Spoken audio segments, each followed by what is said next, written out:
সাংবাদিক বন্ধুগণ, আন্তরিক শুভেচ্ছা গ্রহণ করুন। বাংলা ভাষা, সাহিত্য ও সংস্কৃতি ঐতিহ্যবাহী সংগঠন জাতীয় কবিতা পরিষদের আহ্বানে আজকের এই সংবাদ সম্মেলনে আপনাদের সক্রিয়, সাহসী ও দায়িত্বশীল উপস্থিতির জন্য আপনাদের সকলের প্রতি জানাই গভীর কৃতজ্ঞতা, ভালোবাসা ও সংগ্রামী অভিনন্দন। আপনারা জানেন, ৮০-র দশকে সামরিক স্বৈরাচার বিরোধী গণ আন্দোলনের অগ্নিগর্ভ সময় থেকে জাতীয় কবিতা পরিষদের জন্ম। ১৯৮৭ সালের ১ ও ২ ফেব্রুয়ারি স্বৈরাচারের সাথে তথাকথিত এশীয় কবিতা উৎসবের বিরুদ্ধে শৃঙ্খল মুক্তির জন্য কবিতা স্লোগান দিয়ে দেশের প্রগতিশীল কবিরা প্রথমবারের মতন আয়োজন করেছিলেন জাতীয় কবিতা উৎসব। সেই কবিতায় ছিল তখন প্রতিবাদ, প্রতিরোধে স্পর্ধিত সাহস, স্বৈরাচার বিরোধী আন্দোলনে জনগণকে উদ্দীপ্ত করা অনির্বাণ অগ্নিশিখা। আজ ৪০ বছরের ধারাবাহিকতায় সেই প্রতিবাদ পরিণত হয়েছে এক মহীরূপে, একটি সাংস্কৃতিক আন্দোলনে, স্বদেশের দুর্দিনের দুঃসময়ে জনগণের জ্বলে ওঠার দিশা। প্রতি বছর মহান ভাষা আন্দোলনের মাস ফেব্রুয়ারিতে জাতীয় কবিতা উৎসব নিয়মিত অনুষ্ঠিত হয়ে আসছে। এই উৎসব শুধু কবিতা পাঠের মঞ্চ নয়, এটি বাঙালির ভাষা, সংস্কৃতি, বুদ্ধিবৃত্তিক চর্চা, মানবিকতা ও অসাম্প্রদায়িক চেতনার এক জীবন্ত সংগ্রাম। ২ দিন ব্যাপী এই উৎসবে দেশের প্রত্যন্ত অঞ্চল থেকে কবি, লেখক, সাংবাদিক, সাংস্কৃতিক কর্মী, বুদ্ধিজীবী, রাজনৈতিক ব্যক্তিত্বদের পাশাপাশি বিদেশের খ্যাতিমান কবি, সাহিত্যিকরাও অংশগ্রহণ করবে। ফলে জাতীয় কবিতা উৎসব আজ একটি আন্তর্জাতিক প্রতিরোধ উৎসব।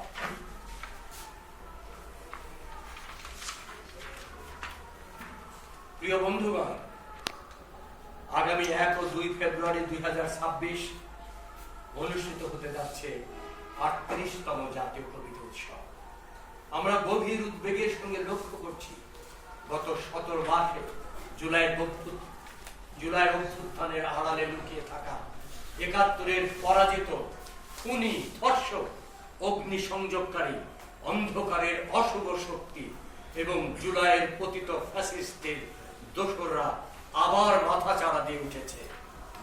তারা বিভিন্ন সাংস্কৃতিক সংগঠন, সংবাদপত্র সহ গণমাধ্যম কার্যালয়ে হামলা, ভাঙচুর, অগ্নিসংযোগ এবং লেখক, বুদ্ধিজীবী, সাংস্কৃতিক কর্মীদের উপর আক্রমণ চালিয়ে এই দেশ ও জাতিকে ধ্বংসের কৃষ্ণ গহ্বরে ঠেলে দিতে চায়। দেশের ভয়াবহ এই ক্রান্তিক লগ্নে জাতীয় কবিতা উৎসব ২৬ অনুষ্ঠিত হতে যাচ্ছে। আমরা অত্যন্ত দৃঢ় কণ্ঠে জানিয়ে দিতে চাই, লক্ষ লক্ষ শহীদের রক্ত আর মা বোনের সম্ভ্রমের বিনিময়ে কষ্টার্জিত এই স্বাধীন সার্বভৌম বাংলাদেশ কখনোই এই পরাজিত দানবদের হাতে তুলে দিতে দেব না, দেব না, দেব না। জনগণের স্বপ্ন আকাঙ্ক্ষার রূপকার কবিরা, তাই জনগণের স্বপ্ন আকাঙ্ক্ষা রূপকার কবিরা তাই আবার রুখে দাঁড়াবে। ৪০০০ বছরের ঐতিহ্যবাহী আমাদের সংস্কৃতি, বৈষ্ণব, বাউল, পীর, ফকির, দরবেশ, বৌদ্ধ, আদিবাসী, অসাম্প্রদায়িক মানবিক সংস্কৃতি, মুসলিম, হিন্দু, বৌদ্ধ, খ্রিস্টান, ধর্ম, বর্ণ, জাতি নির্বিশেষে সকল মানুষের সংস্কৃতি রক্ষার ডাক দেবে কবিতা পরিষদ, কবিরা। এই ডাক উচ্চারিত হবে আগামী ১ ও ২ ফেব্রুয়ারি ৫২ ভাষা আন্দোলনের স্মারক কেন্দ্রীয় শহীদ মিনারের পবিত্র প্রাঙ্গণ থেকে, জাতীয় কবিতা উৎসবের মঞ্চ থেকে।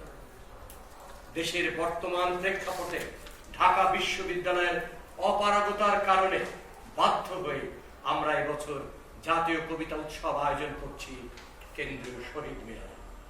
আমরা বিশ্বাস করি ভাষা শহীদের রক্তে রঞ্জিত এই প্রাঙ্গণে কবিতার প্রতিভা, মানবিকতা ও অসাম্প্রদায়িক চেতনা আরো দৃঢ়, আরো উচ্চকিত হয়ে উচ্চারিত হবে।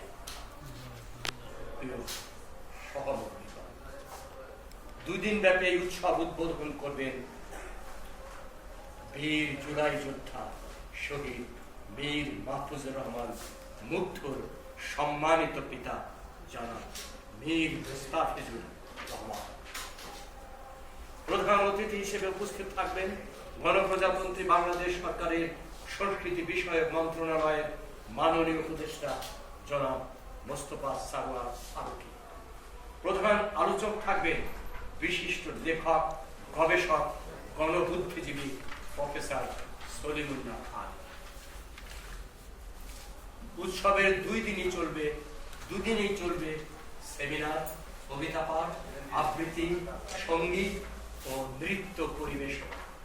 অংশগ্রহণ করবেন দেশ বিদেশের খ্যাতিমান কবি, সাহিত্যিক, বুদ্ধিজীবী, শিল্পী, সাংবাদিক, সাংস্কৃতিক ও রাজনৈতিক ব্যক্তিত্ব এবং সর্বস্তরের মানুষ। প্রান্তীয় সাংবাদিক বন্ধুগণ, জাতীয় কবিতা উৎসব 2000 উদযাপনের জন্য ঢাকা বিশ্ববিদ্যালয়ের ছাত্র শিক্ষক কেন্দ্রে টিএসসির দোতলায় জাতীয় কবিতা উৎসবের দপ্তর স্থাপন করা হয়েছে।